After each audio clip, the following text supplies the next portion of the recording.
और वही हुआ था। हाँ यार। अच्छा यार, तू लद्दाख गया हुआ था ना, तो कैसी थी तेरी ट्रिप? वहाँ ठंड तो मैंने सुना है बहुत होती है। मतलब सोच, यहाँ जो हम स्वेटर पहन के बैठे हैं ना, वहाँ तो ये भी काफ़ी नहीं था।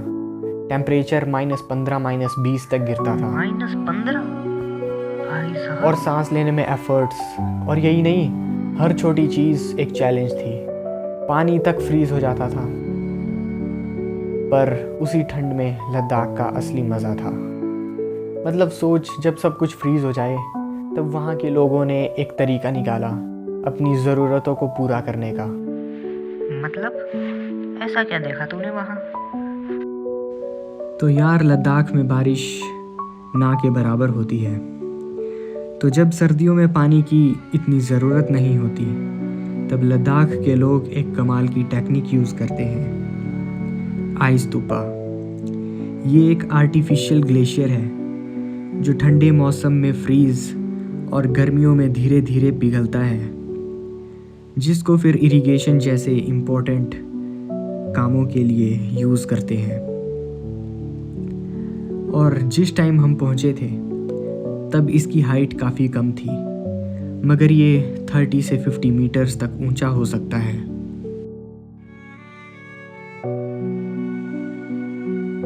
देखिए बच्चा जा रहा है, हो सकता है गिर भी सकता है इस हालात में।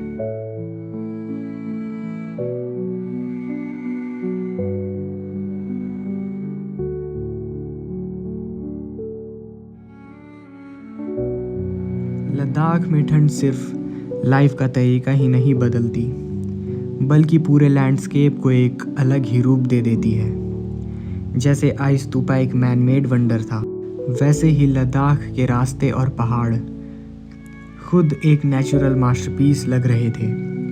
एक तरफ स्नो कवर्ड पीक्स, दूसरी तरफ डीप वैली और बीच में एक एंडलेस रोड।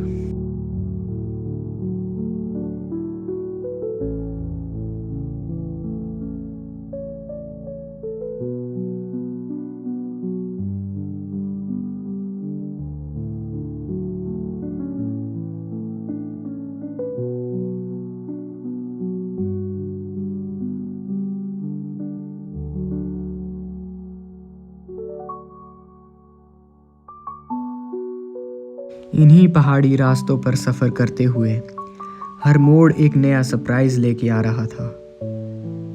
पहाड़ों का वो कलर ग्रेडियंट, मतलब हर मोड़ के बाद पहाड़ों का कलर चेंज हो रहा था।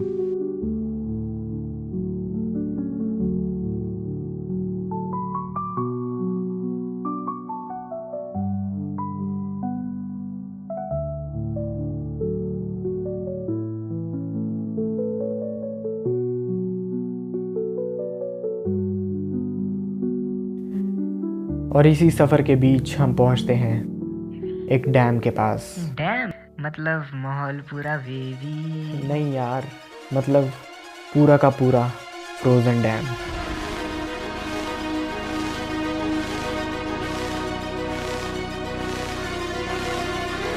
जमा हुआ डैम? क्या बात कर रहा है? पानी जो कभी बहता था, अब वो एक मोटी बर्फ़ की लेयर में बदल चुका था, एकदम शांत।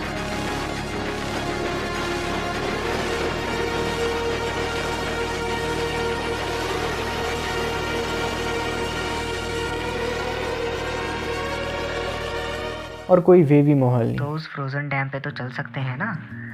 चल तो सकते हैं, मगर वो काफ़ी डेंजरस होगा। बर्फ़ टूट भी सकती है। वैसे असली मज़ा तब आता जब उस आइसी सरफेस पे ग्लाइड कर सकते, जैसे मैंने एक और जगह देखा था, आइस स्केटिंग रिंग।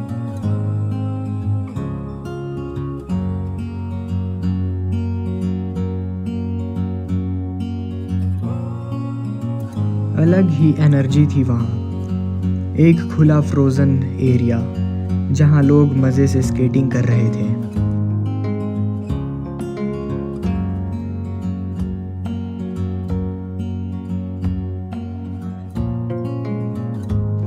हम वहाँ गए, सबको देखा, छोटे बच्चों से लेकर प्रोफेशनल स्केटर्स तक, सब अपने अपने अंदाज में एंजॉय कर रहे थे।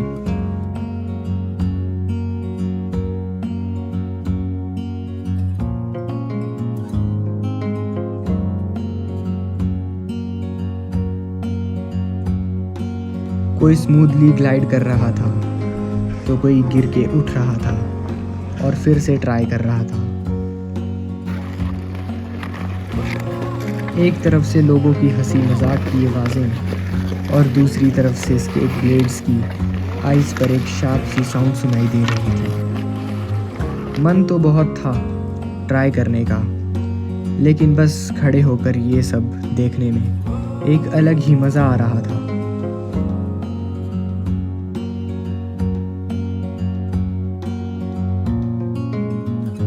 मतलब यार तूने एक्सपीरियंस ही नहीं किया बर्फ पे ग्लाइड करना। यार करना। हेलो, क्या हुआ भाई? क्या हुआ भाई? क्या हुआ?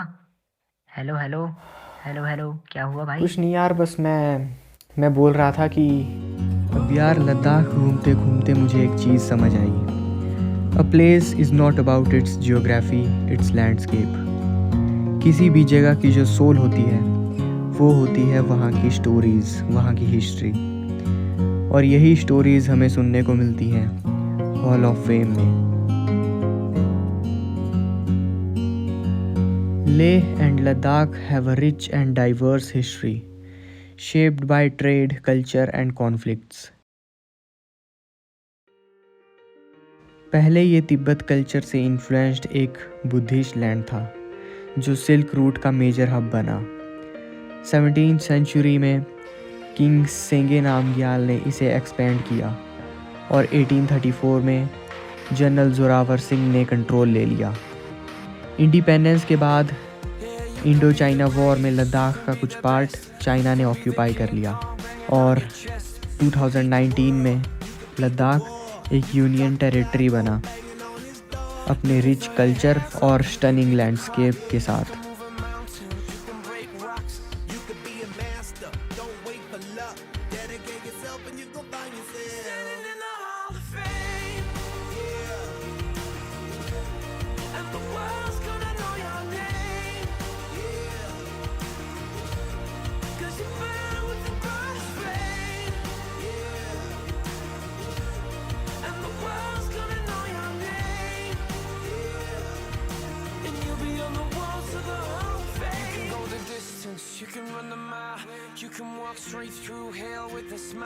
लद्दाख और लेह का कल्चर सुनने के बाद ये वैली, यहाँ के लोग, यहाँ के घर, ये सब और अच्छे से समझ आने लगे।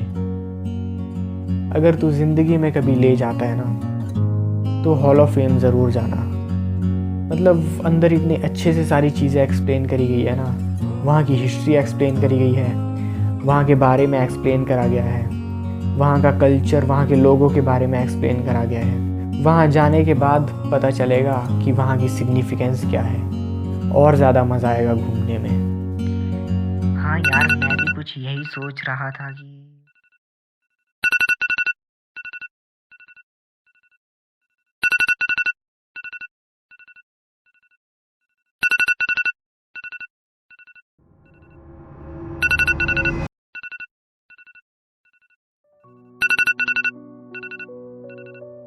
एकदम से एक तेज़ अलार्म की आवाज़ आई। क्या ये सब एक सपना था? आइस स्तूपा, फ्रोजन डैम और वो दोस्त, कौन था वो? मैं बेड से उठा और बाहर गया।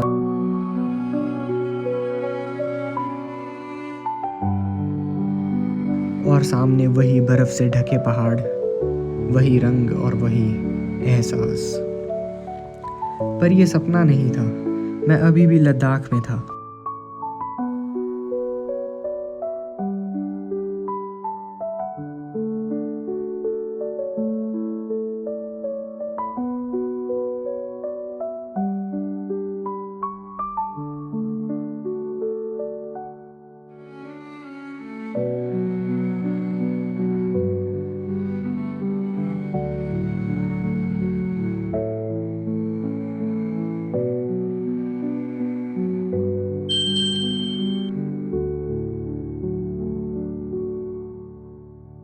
मतलब अब इतना टाइम नहीं बचा, अभी भी कुछ जगह बाकी थी।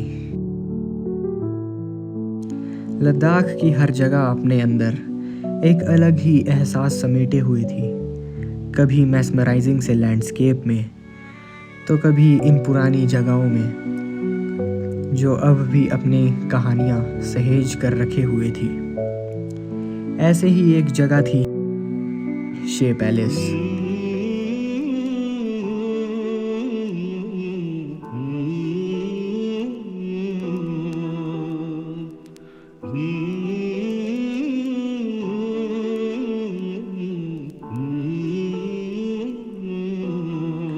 जो सिर्फ एक महल नहीं बल्कि एक पुराने वक्त की झलक जैसा महसूस हो रहा था।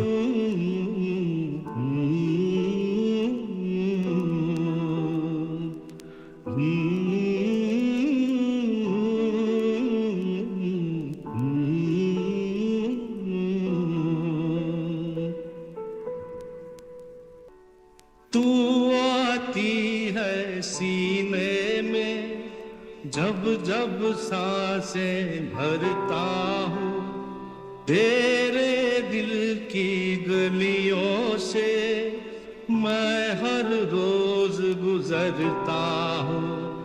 हवा के जैसी चलती है तू, मैं रेत जैसा उड़ता हूँ। कौन तुझे यूं प्यार करेगा जैसे मैं करता हूँ।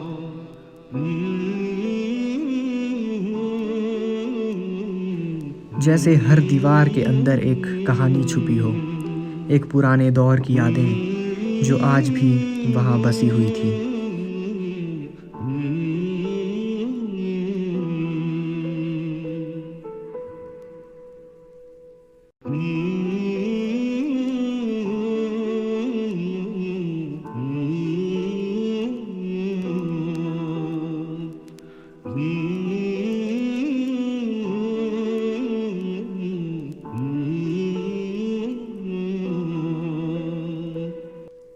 मेरी नजर का सफर तुझ पे ही आके रुके, कहने को बाकी है क्या, कहना था जो कह चुके। मेरी निगाहें तेरी निगाहों को तुझे खबर क्या बेखबर।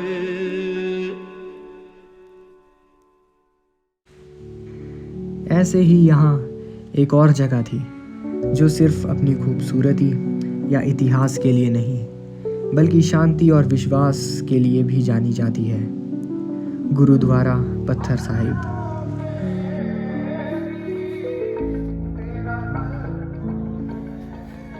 हेलो बेटा, कैसे हो? ये कौन सी जगह है बेटा? पत्थर साहिब है। इधर क्या हुआ था बेटा? एक बार नीचे तपस्या करते थे, ऊपर से एक बड़े राक्षस ने पत्थर फेंका। लेकिन वो पत्थर उनके शरीर से टकराकर मोम की तरह नरम हो जाता है और उस पे उनकी आकृति छप गई। आज भी वो पत्थर वहाँ है जो इस जगह की पवित्रता को और भी खास बनाता है।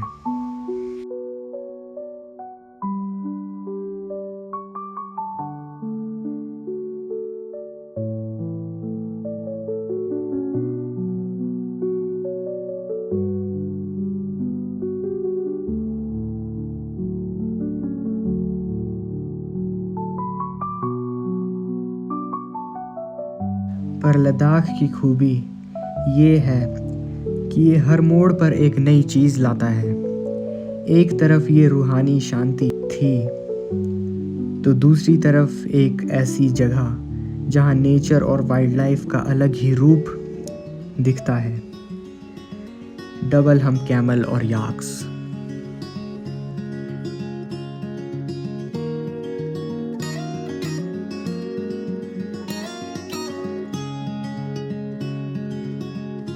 In the morning when I wake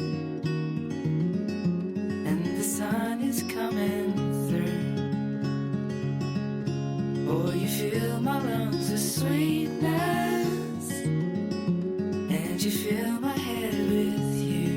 ये कैमल इंडिया में सिर्फ लद्दाख में मिलते हैं और पूरे वर्ल्ड में सिर्फ इंडिया, चाइना और मंगोलिया के कुछ पार्ट्स में, जो सिर्फ लद्दाख की एक खासियत नहीं और अनटच्ड ब्यूटी का हिस्सा भी है।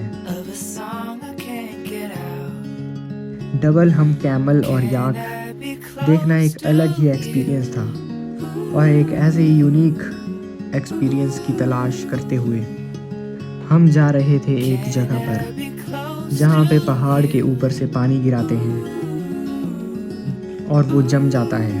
उस पे लोग क्लाइंबिंग करते हैं जिसको आइस क्लाइंबिंग बोलते हैं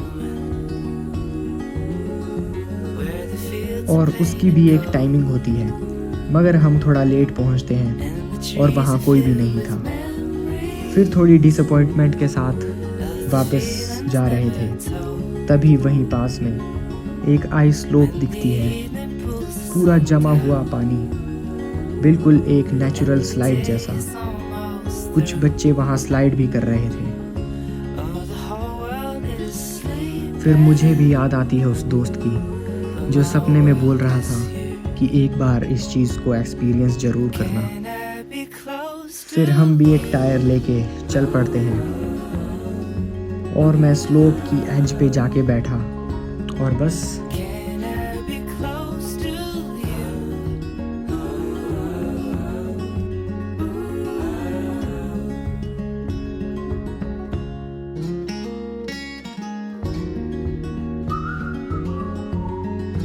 और यार उस दिन इतना मज़ा आया कि कुछ दिन बाद हम वहाँ दोबारा चले गए।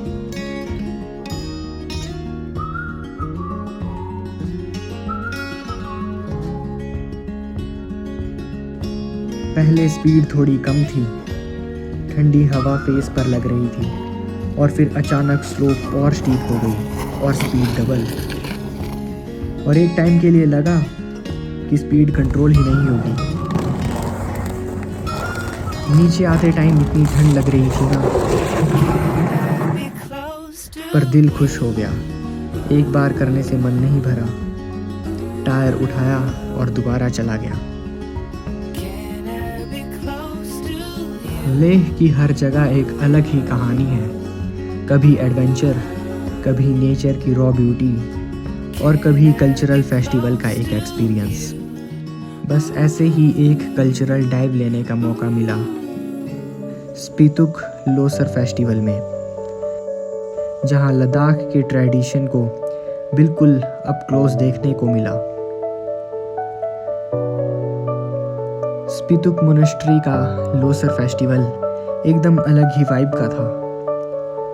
अलग अलग जगह से लोग आए थे। जैसे ही वहां पहुंचा, एकदम कलरफुल फ्लैग्स और hundreds of people in the traditional Ladakhi outfits, जैसे पूरी मोनेस्ट्री एक कल्चरल कैनवस बन गई हो।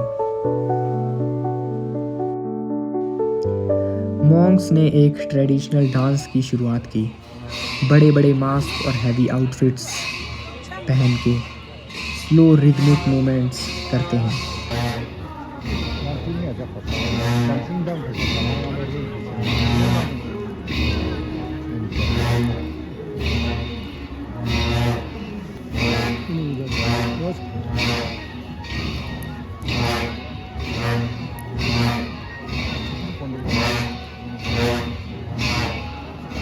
और ढोल ट्रम्पेट का एक परफेक्ट मिक्स। हर एक मूवमेंट एक कहानी बता रहा था, जैसे कि ये कोई नॉर्मल डांस नहीं, बल्कि एक नया साल शुरू करने का एक तरीका है। ये फेस्टिवल देख के रियलाइज़ हुआ कि लद्दाख सिर्फ लैंडस्केप के लिए नहीं, बल्कि उसके कल्चर और ट्रेडिशंस के लिए भी इक्वली मैजिकल है। Ladakh in summers for ordinary. Ladakh in winters is for extraordinary. But that doesn't mean Ladakh is difficult and cold in winters. But in reality, cold is just a choice when you want to go outdoors. But in indoors, it can be as warm as anywhere in the world because of this Bukhari.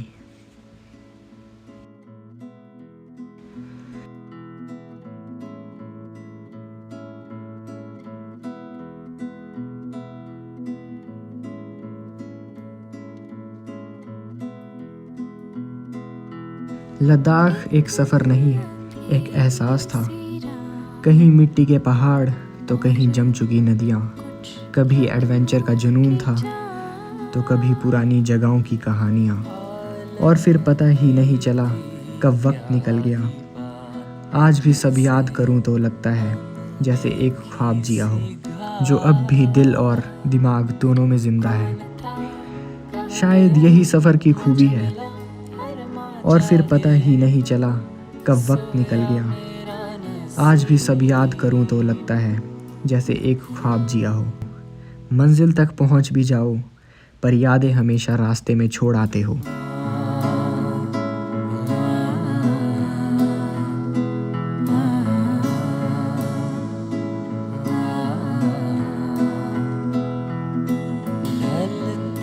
सूरज देखे और हवा छू के गुजरे, जलवा वो नायाब था, असल था या के ख्वाब था। तो हमारी लद्दाख की कहानी यहीं तक थी। अगर बर्फ़ गिरने की वजह से रोड बंद नहीं होते तो ये कहानी नुब्रा वैली, पेंगोंग लेक और हानले तक भी जाती। तो मिलते हैं आपसे किसी और जगह, किसी और नए एडवेंचर पर।